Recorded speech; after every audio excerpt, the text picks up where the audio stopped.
Hola i benvinguts a un altre vídeo de llibres de l'Illa de Gont. Jo soc Roser i així parlem de literatura de fantasia i ciència-ficció.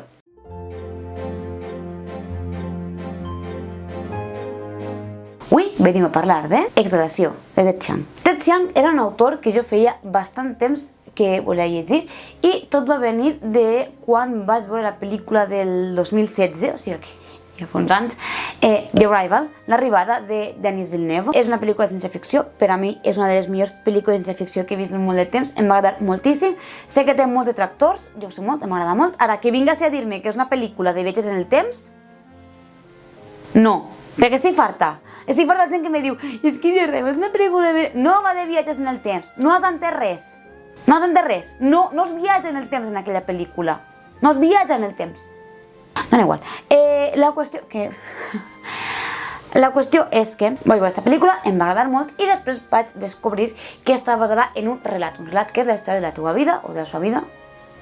Story of your life, la teva vida, Story of your life, de Ted Chiang.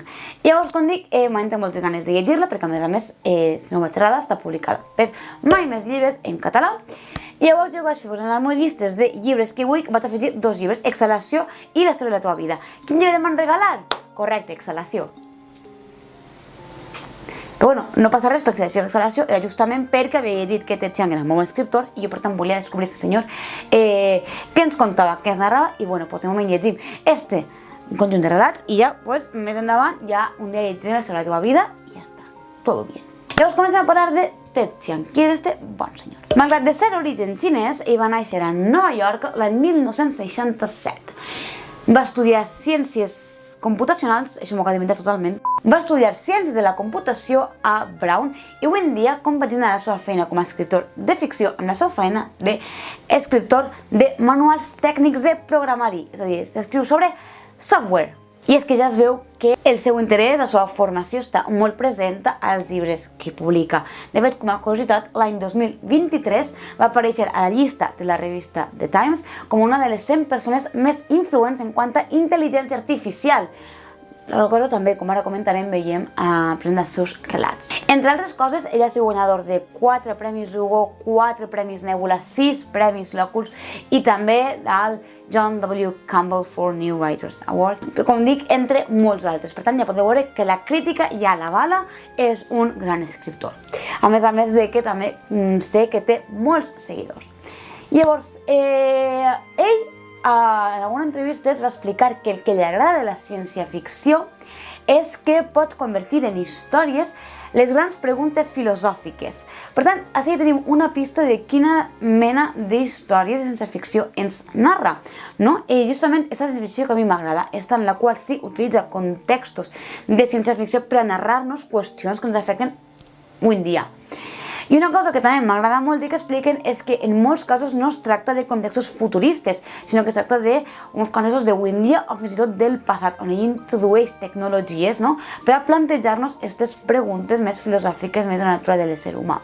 I això a mi m'agrada també moltíssim, no?, perquè és cert que amb la ciència-ficció podem anar molt al futur per a parlar de temes propers, però tampoc cal que ens anem al futur, no? En este llibre de què se'ns parla? Se'ns parla de molts temes, la veritat.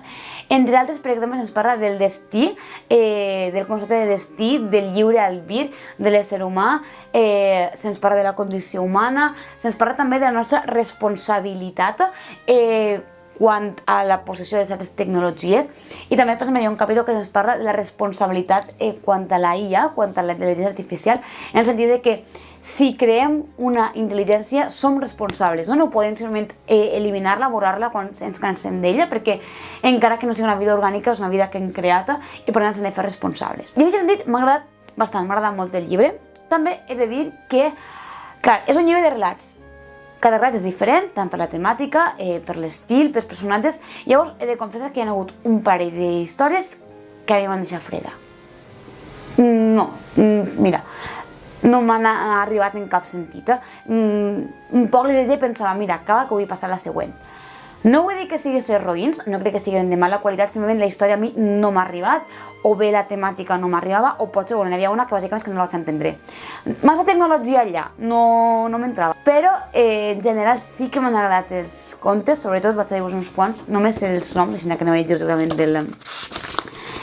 de l'índex. El primer de tots, que és El mercader i la porta de l'alquimista, és un d'estos llibres, com us comentava, que no està situat en un futur llunyaníssim, de fet es podria situar-se fins en el passat, però ens parla de viatges en el temps d'una forma que m'ha paregut molt curiosa, molt interessant, molt divertida en alguns casos, però és una història que sí que em va arribar bastant, no? Perquè se'ns parla, justament del llibre Albir, no? De esos temes de canviar el passat, no canviar-lo, o el fet de simplement viatjar al passat per a assegurar-te que passa una cosa en el present. Però la forma com ens ho narra, els personatges que ens narra, em va agradar molt. Arriba la patateta, m'ha tocat la fibra i és molt bonic, és un d'aquests llibres que t'ajuden a donar tancament, no? En certa manera, el concepte de viatges en el temps em va recordar el concepte que vam parlar al llibre, del vídeo del llibre Antes de que s'enfrie el cafè, aquella visió de que no es tracta de canviar el passat, sinó pot ser d'aconseguir tancament en algun moment del nostre passat, i em pareix molt bonica i això m'agrada moltíssim. L'altre que m'agrada molt és el conte que es diu El cicle de vida dels objectes de software, que és el que ens parla de la responsabilitat de la IA, de la responsabilitat de la intel·ligència artificial. Diria que és el més llarg que hi ha al llibre i sí que m'ha agradat molt, em va agradar molt els temes que se'ns parlen, em va agradar molt les qüestions que se'ns planteja. I crec que també al ser el més llarg donava a explicar bastant més, avançar més en el temps dins de la història, i potser també això fa que connectarà bastant més amb els personatges i amb aquestes intel·ligències artificials que se'ns crea. Però sí m'agrada molt, sobretot, com dic, aquestes qüestions que se'ns plantegen de la nostra responsabilitat com a creadors d'una vida que no és orgànica, però que sí que té un coneixement, que té uns sentiments, etc. Un altre conte, que no recordo exactament quin de tots els noms és, també se'ns parla de la responsabilitat nostra en quant a una tecnologia, no? En aquest cas una tecnologia que jo no acabo d'entendre, però sí que em va agradar aquesta qüestió que es planteja de nou de quan tenim cert poder gràcies a la tecnologia ens hem de fer responsables, no? I quina mena de persona volem ser, la societat, quina societat arribaria a ser, no? I m'agrada bastant. Un altre, per exemple, que m'agrada l'atenció perquè em va recordar molt un capítol de Black Mirror, és un en el qual hi ha una tecnologia que el que fa és gravar, podem escollir que grave un registre vital de tot el que fem. Per tant, arriba un moment en què si volem recordar alguna cosa no la recordarem, simplement podem entrar en el nostre registre vital i tornar a veure-ho exactament com va passar, no? Que és diferent a recordar-ho, perquè ja sabem que els records van variant, són diferents, no? I són afectats de forma subjectiva, etc. I a més, si algun amic o familiar o algú amb qui hem interaccionat ens dona accés al seu registre vital, podríem veure des del seu punt de vista, que no és un punt de vista subjectiu, simplement és veure el que ell va veure i sentir en aquell moment, no? Llavors, en aquest llibre, el que ens parla és un periodista que es planteja i reflexiona sobre el que això podria afectar d'una banda a la memòria, no? Com podem perdre la capacitat, per exemple, de recordar, perquè ja no ens caldria, però d'altra banda també com ens afectaria com a societat i les nostres relacions personals.